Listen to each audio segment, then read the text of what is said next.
नमस्कार। मैं निशि श्रीवास्तव आरणी साहित्य समूह के आयोजकों, अतिथियों एवं सहभागियों का हार्दिक अभिनंदन करती हूँ।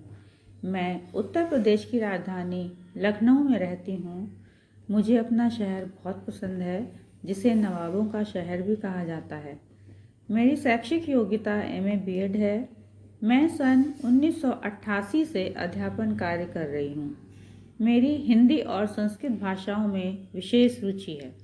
मेरे परिवार में मेरे पति, जो कि एचएल लखनऊ में सेवारत हैं, तथा 2 बेटे, दोनों ही जॉब में हैं।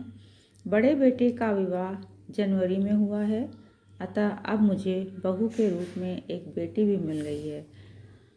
मैंने लेखन कार्य अभी हाल में ही शुरू किया है तथा कई साहित्यिक संस्थाओं से जुड़ी हूँ। कविता तथा कहानी लिखने में मेरी विशेष रुचि है। इसके अतिरिक्त मुझे संगीत भी बहुत पसंद है।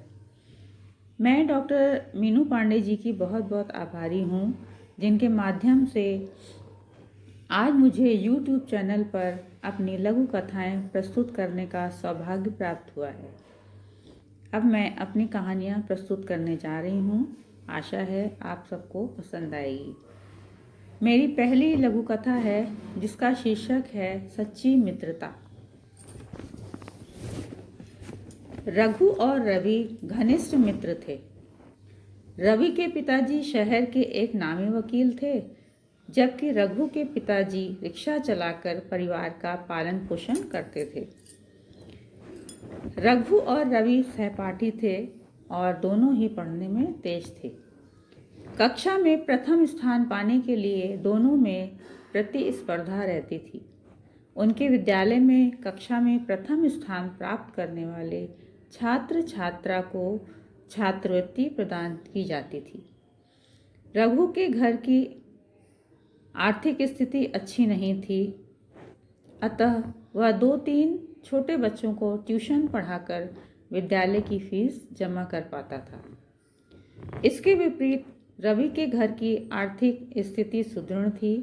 रवि रघु की आर्थिक मदद करना चाहता था, किंतु उसके आत्मसम्मान के आगे उससे कुछ कहने की हिम्मत नहीं कर पाता था।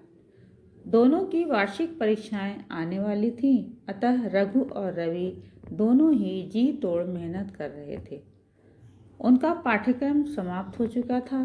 अब विद्यालय में केवल पुनरावृत्ति ही कराई जा रही थी। रवि ने सोचा, अब नियमित विद्यालय जाने से अच्छा है कि वह घर पर ही अपनी पढ़ाई करे। यही सोचकर वह 10-15 दिन विद्यालय नहीं गया, किंतु रघु नियमित विद्यालय जाता। अब दोनों की परीक्षाएं प्रारंभ हो गई थीं और देखते ही देखते समाप्त भी हो गई। अब तो परीक्षा फल की प्रतीक्षा थी। एक दिन परीक्षा फल भी घोषित हो गया। इस वर्ष रघु रवि से 5 अंकों से आगे था और उसने प्रथम स्थान प्राप्त किया था। रघु खुशी से फूला न समाया, लेकिन साथ ही रवि के द्वितीय स्थान पाने पर उसे कुछ दुख भी हुआ, क्योंकि 2-3 वर्षों से रवि ही प्रथम स्थान पर आ रहा था और उसे छात्रवृत्ति मिलती थी। रवि ने घर पहुंचकर अपने माता पिता को खुशी खुशी बताया कि अब की रघु ने प्रथम स्थान प्राप्त किया है और मैंने द्वितीय। रवि के अभिभावक थोड़े मायूस हुए और उन्होंने रवि से इसका कारण पूछा, तो रवि ने बताया कि वह चाहता था कि इस वर्ष रघु प्रथम आए ताकि उसे छात्रवृत्ति मिल सके। यही सोचकर मैं 10-15 दिन विद्यालय नहीं गया और मेरी उपस्थिति रघु से कम हो गई। उपस्थिति कम होने के कारण मुझे प्रथम स्थान नहीं दिया गया। आज मेरी इच्छा पूरी हो गई।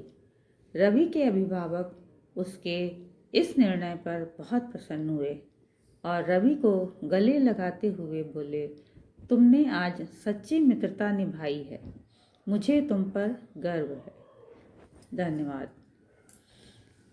अब मैं अपनी दूसरी लघु कथा प्रस्तुत करने जा रही हूँ, जिसका नाम है बुढ़ापा। कुछ दिनों से शांति देवी को हल्का हल्का बुखार महसूस हो रहा था, साथ ही खांसी भी आ रही थी। 3-4 दिनों के बाद भी जब उनकी तबीयत में सुधार नहीं हुआ तो बेटे ने ले जाकर उनकी रक्त जांच करवाई। दूसरे दिन रिपोर्ट में कोरोना पॉजिटिव पाया गया। डॉक्टर की सलाह पर उनको अस्पताल में भर्ती करवा दिया गया। अस्पताल से जब सुनील अकेले वापस घर आया तो उसके बेटे शानू ने दादी के बारे में पूछा कि दादी कहाँ है। सुनील ने उसे बताया कि दादी की तबीयत ठीक नहीं थी, इसलिए उन्हें अस्पताल में भर्ती करवा दिया है। यह सुनकर शानू थोड़ा गंभीर हो गया। होता भी क्यों नहीं, जब से लॉकडाउन हुआ था तब से वो दिन भर दादी के साथ ही तो हंसता खेलता, उनसे खूब सारी कहानियाँ सुनता और कहानी सुनते सुनते उन्हीं के पास सो भी जाता। 75 वर्ष की उम्र में भी शांति देवी शारीरिक रूप से बिल्कुल स्वस्थ थीं, अतः अपनी मजबूत इच्छा शक्ति की वजह से 1 सप्ताह में ही उन्होंने कोरोना से जंग जीत ली। अस्पताल से उनको डिस्चार्ज का ऑर्डर हो गया था, लेकिन उनकी बहू अपर्णा उनको अभी घर नहीं लाना चाहती थी। वह पति से बोली, क्यों ना कुछ दिन के लिए माँ को किसी वृद्धाश्रम में भेज दिया जाए।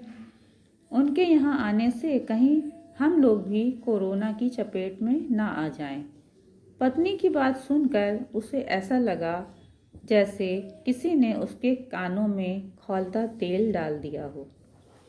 वह अपर्णा से बोला, अब तो माँ बिल्कुल ठीक हो गई हैं। डॉक्टर ने भी सारे टेस्ट कर लिए हैं, तभी उन्होंने माँ को घर ले जाने की इजाज़त दी है।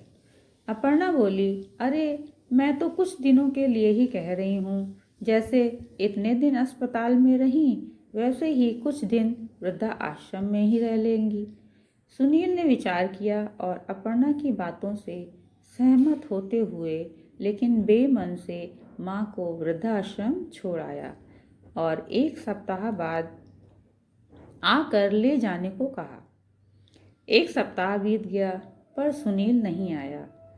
इसी तरह दूसरा हफ्ता और फिर महीनों बीत गए। शांति देवी घर जाने के लिए बहुत व्याकुल थीं। इधर शानू भी दादी के बिना बहुत दुखी था। सुनील भी माँ को जल्द वापस लाना चाहता था, लेकिन अपर्णा उसको मना कर देती। वो कहती, तुम तो अपने ऑफिस के काम का बहाना लेकर बैठ जाओगे और मैं अकेली उनकी सेवा में लगी रहूँगी, दिन भर चक्की की तरह पिसती रहूँगी। माँ घर पर आकर क्या करेंगी? वहाँ उनके हम उम्र के लोग हैं, उनके साथ उनका मन लगा रहता होगा। मेरी मानो, अब माँ को वहीं रहने दो। हर महीने खर्चा पानी के लिए पैसे भेज दिया करना। सुनील अपर्णा की बात सुन तो रहा था, लेकिन उसके शब्द जैसे कांटों की तरह चुभ रहे थे। सुनील और अपर्णा के बीच जो वार्तालाप चल रहा था, शानू ने पर्दे की आड़ से सब कुछ सुन लिया था। जब उन दोनों की बातें समाप्त हो गईं, तब शानू सामने आया और मम्मी से पूछा, क्या बूढ़े हो जाने पर वृद्धा आश्रम में रहना पड़ता है? मेरे दोस्त की दादी तो घर पर ही रहती है। तुम और पापा जब बूढ़े हो जाओगे तो क्या हमको छोड़कर वृद्धाश्रम चले जाओगे? शानू की बातें अपर्णा को नश्तर की तरह चुभ रही थी। शानू के यक्ष प्रश्न का अपर्णा के पास कोई उत्तर नहीं था। उसको अपने ऊपर शर्मिंदगी महसूस हो रही थी। उसने सुनील से कहा, गाड़ी निकालो, माँ को लेने जाना है। आज उसके बेटे ने उसकी आंखें खोल दी थीं। शानू चहकता हुआ गया और गाड़ी की चाबी ले आया और पापा को थमा दी। तीनों शांति देवी को लेने के लिए चल पड़े। धन्यवाद।